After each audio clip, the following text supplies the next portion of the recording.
아이는 다시 하늘로 눈을 부었으나 다시는 어느 별 하나가 어머니라는 환상을 붙들 수는 없었다.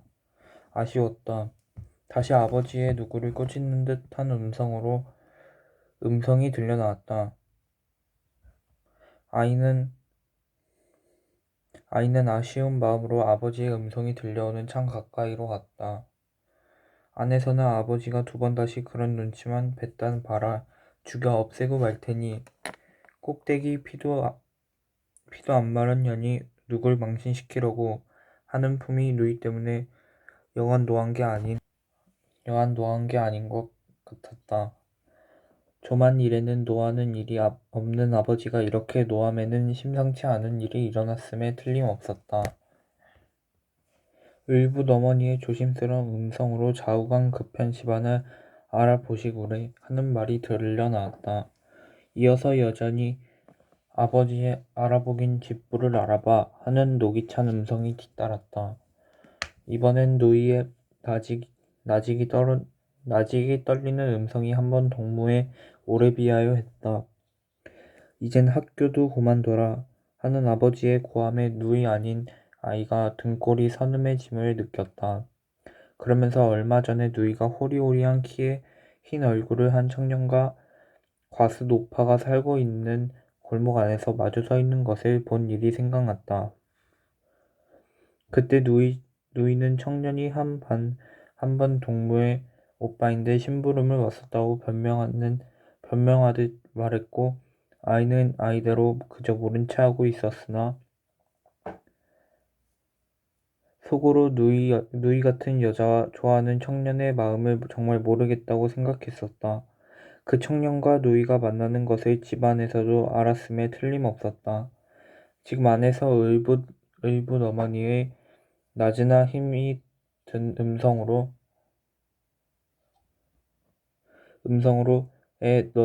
넌 또 웬 성냥 장난이가 하는 것만은 이제는 유치원에 다니게 된 이복 동생을 꾸짖는 소리리라.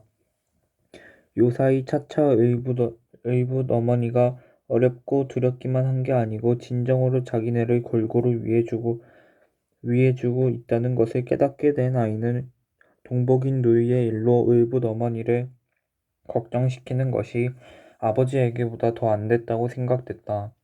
다시 의붓 어머니의 조심성 있고 은근한 음성으로 너도 생각이 있겠디만 이제 내게 잘못이라도 생기면 땅속에 있는 너의 어머니한테 어떻게 내가 낯을 들겠니? 자 이젠 네 방으로 건너가거라. 함에 아이는 이번에는 의붓 어머니의 애정에 얼굴이 달아오르면서 정말 누이가 돌아간 어머니까지 들추어 내게 하는 일을 저질렀다가는 용서 않는다고 절로 주먹이 쥐어졌다. 어디서 스며오듯 누이의 흐느끼는 소리가 들려왔다. 두 번 다시 그런 일만 있었단 봐라. 초매로 묶어서 강물에 집어넣고 말디 않나 하는 아버지의 약간 노염은 흘렸으나 아직 엄한 음성에 아이는 이번에는 또 밤바람과 함께 온몸을 한번 부르르 떨었다. 꽤 쌀쌀한 어떤 날 밤이었다. 의붓 어머니가 아버지에게 애걸하다시피 하여 학교만은 그냥 다니게 된 누이 보고 아이가 우리 산부가 했다. 누이는 먼저 뜻하지 않았던 일에 놀란 듯 흐린 눈을 크게 떠 보이고 나서 곧 아이를 따라 나섰다. 밖은 조각달이 달려 있었다. 그리고 수많은 별들이 빛나고 있었다. 싸늘한 바람이 불어왔다. 바람이 불어올 적마다 별들은 빛난다기보다 떨고 있는 것만 같았다. 아이는 앞서 대동강 쪽으로 난 길을 접어들었다. 누이는 그저 아이를 따랐다. 어둑한 속에서도 이제 누이를 놀래어 주리라는 계교 때문에 아이의 얼굴은 미소가 떠올라 있었다. 강둑을 거슬러 오르니까 더 서늘었다.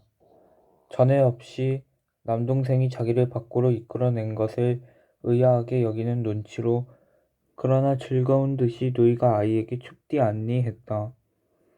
아이는 거칠게 머리를 옆으로 저었다. 젖고 나서 어둠으로 해서 누이가 자기의 머리 저음을 분간치 못했으리라고 깨달았으나 아이는 그냥 잠자코 말았다. 누이가 돌연 혼잣말처럼 사실 나 혼자였다면 벌써 죽고 말았어. 죽고 말티 않고. 삶은 뭘 하노. 그래도 네가 있어 그렇디.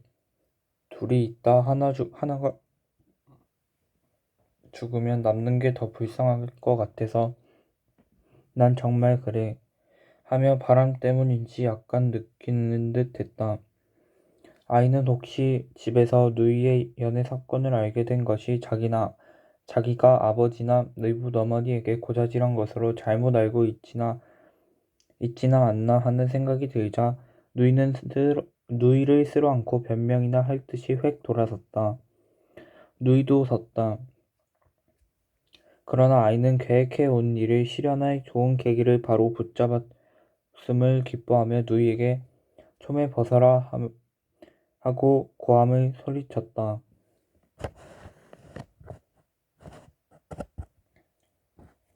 뜻밖의 당서 조용히 저고리를 벗고 어깨 치마를 머리 위로 벗어냈다. 아이가 치마를 그러나 아이가 치마를 빼앗아 땅에 길게 폈다. 그리고 아이는 아버지처럼 엄하게 가루 넣어라 했다. 누이는 또 곧 순순히 따라했다. 그러나 아이는 치마로 누이를 묶어 강물에 집어넣는 차례에 이르러서는 자기의 하는 일이면 누이가 죽는 한이 있더라도 아무 한거 없이 도리어 어머니다운 애정으로 따라할 것만 같은 생각이 들며 누이가 돌아간 어머니와 같은 애정을 베풀어서는 안 된다고 치마 위에 이미 죽은 듯이 누워있는 누이를 그대로 남겨둔 채 돌아서 그곳을 떠나고 말았다.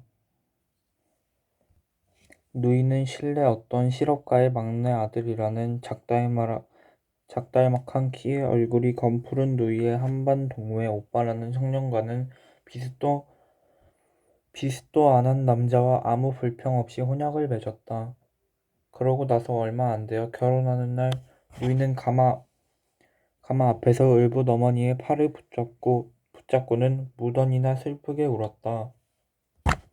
아이는 골목에 몸을 숨기고 있었다. 누이는 동네 아낙네들이 떼어놓는 대로 가마에 오르기 전에 젖은 얼굴을 들었다. 자기를 찾고 있음에 틀림없다고 생각하면서도 아이는 그냥 몸을 숨기고 있었다. 그리고 누이가 시집간 지 또 얼마 안 되는 어느 날 별나게 빨간 놀이 진 늦저녁 때 아이네는 누이의 부고를 받았다. 아이는 언뜻 누이의 얼굴을 생각해내려 하였으나 도무지 떠오르지가 않았다. 슬프지도 않았다.